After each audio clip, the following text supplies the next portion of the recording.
Back to Xylem learning. അഴുമാ miss ആണ്. അപ്പോൾ മക്കളെ, ഇനി വളരെ കുറച്ച് ദിവസങ്ങൾ മാത്രമേ ഉള്ളൂ അല്ലേ നമ്മുടെ കൊല്ല പരീക്ഷയ്ക്ക്, ആനുവൽ എക്സാമിന്. അപ്പോൾ കഴിഞ്ഞ ചാപ്റ്റേഴ്സ് ഒക്കെ നമ്മൾ എന്ത് ചെയ്യണം, പഠിക്കേണ്ടതുണ്ട്. കാരണം ആദ്യം മുതൽ അവസാനം വരെയുള്ള ഭാഗങ്ങൾ എക്സാമിന് ചോദിക്കും. അപ്പോൾ എങ്ങനെയാടാ നമ്മൾ നല്ല അടിപൊളിയായിട്ട് വളരെ ഫാസ്റ്റായിട്ട് എല്ലാ കാര്യങ്ങളും പഠിക്കുക? അതിന് വേണ്ടിയിട്ടാണ് ടീച്ചേഴ്സ് എല്ലാവരും, സൈലത്തിലെ ടീച്ചേഴ്സ് എല്ലാവരും നിങ്ങളുടെ കൂടെ തന്നെയുണ്ട്. നമ്മൾ ഓരോ ചാപ്റ്ററിലെയും ഇമ്പോർട്ടൻ്റ് ആയിട്ടുള്ള കാര്യങ്ങൾ ഇതുപോലെ കണ്ടന്റ് വീഡിയോസ് ആയിട്ടും പബ്ലിക് ലൈവിലൊക്കെ വന്നിട്ട് നിങ്ങൾക്ക് പറഞ്ഞു തരും. റിവിഷൻ ക്ലാസ് ഒക്കെ സ്റ്റാർട്ട് ചെയ്തിട്ടുണ്ട്. സോ മക്കളെ എല്ലാവരും കൃത്യസമയത്ത് തന്നെ ജോയിൻ ചെയ്യുക. അപ്പോൾ ടീച്ചർ ഇന്ന് വന്നിരിക്കുന്നത് വളരെ ഇമ്പോർട്ടൻ്റ് ആയിട്ടുള്ള ഒരു ക്വസ്റ്റ്യനുമായിട്ടാണ്. നമ്മൾ ഈ ജന്തുലോകത്തിലേക്ക് എന്നുള്ള ചാപ്റ്റർ പഠിക്കുന്ന സമയത്ത് പൂമ്പാറ്റയുടെ ജീവിതചക്രം വളരെ ഇമ്പോർട്ടൻ്റ് ആയിട്ട് പറയുന്ന ഒരു ടോപ്പിക്കാണ്. അതായത് ഒരു പൂമ്പാറ്റ എങ്ങനെയാണ് ഉണ്ടാവുക? നമുക്കറിയാം അല്ലേ, പൂമ്പാറ്റ ആദ്യമേ തന്നെ ഇത്രയും ഭംഗിയുള്ള ഒരു പൂമ്പാറ്റയായിട്ടാണോ വരുന്നത്? അല്ല അല്ലേ. പൂമ്പാറ്റ എന്ത് ചെയ്യും?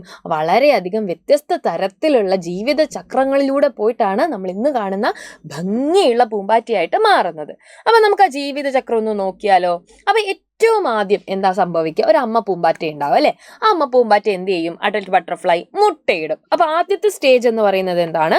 അഡൽട്ട് ഫ്ലൈ എഗ് ഇടുന്ന സ്റ്റേജ് ആണ്. അപ്പൊ നമുക്ക് അതിനെ എന്ത് വിളിക്കാം? എഗ് സ്റ്റേജ്, മുട്ട എന്ന് പറയാം അല്ലെ.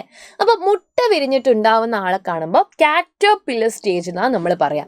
അതായത് ഒരു പുഴുവിനെ പോലെ ആയിരിക്കും ഇരിക്കുക അല്ലെ. എന്തുപോലെയാ? പുഴുവിനെ പോലെ ഇരിക്കും.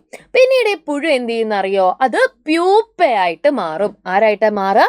പ്യൂപ്പ. അപ്പൊ ഈ കാണുന്നതാണ് കൂട്ടുകാരെ പ്യൂപ്പ എന്ന് പറയുന്നത്.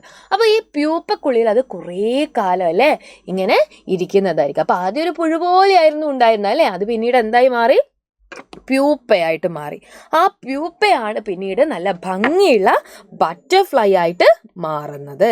അപ്പൊ നിങ്ങൾക്ക് അറിയാലേ, ഇന്ത്യയിൽ പല തരത്തിലുള്ള ബട്ടർഫ്ലൈസ് ആണുള്ളത്. അപ്പോൾ എല്ലാവരും പറയാറുണ്ട് അല്ലേ, പുഴു ആയിരിക്കുന്ന സമയത്ത് ആരും എന്ത് ചെയ്യാറില്ല, നമ്മൾ അത്ര മൈൻഡ് ചെയ്യാറില്ല. പക്ഷെ ഗംഭീരമായിട്ടുള്ള ആ ഒരു പൂമ്പാറ്റയായിട്ട് വരുമ്പോൾ അല്ലെ എല്ലാവരും അതിൻ്റെ ഭംഗി ഇങ്ങനെ ഇഷ്ടപ്പെടാറുണ്ട്. അപ്പോൾ പുഴു പൂമ്പാറ്റയായിട്ട് മാറണമെങ്കിൽ അല്ലെ അതിനിടയിൽ ഏത് സ്റ്റേജ് ഉണ്ട്?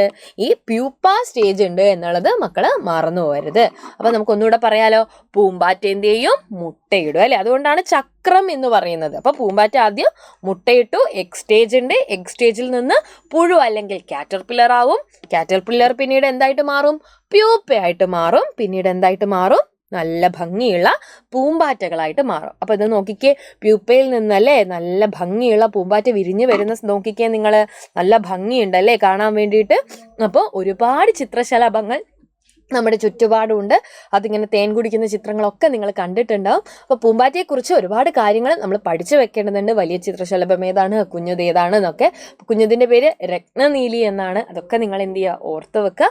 നമ്മുടെ ചുറ്റുപാടുമുള്ള കുറച്ചധികമെങ്കിലും അല്ലെ പൂമ്പാറ്റകളുടെ പേരും നിങ്ങൾ എന്ത് ചെയ്യുക? ഒന്ന് പഠിച്ചു വെക്കുക. അപ്പോൾ എല്ലാവർക്കും ഇന്നത്തെ വീഡിയോ ഇഷ്ടപ്പെട്ടു എന്ന് വിചാരിക്കുന്നു. മറ്റൊരു വീഡിയോയിൽ നമുക്ക് വീണ്ടും കാണാം. അതുവരെ ബൈ.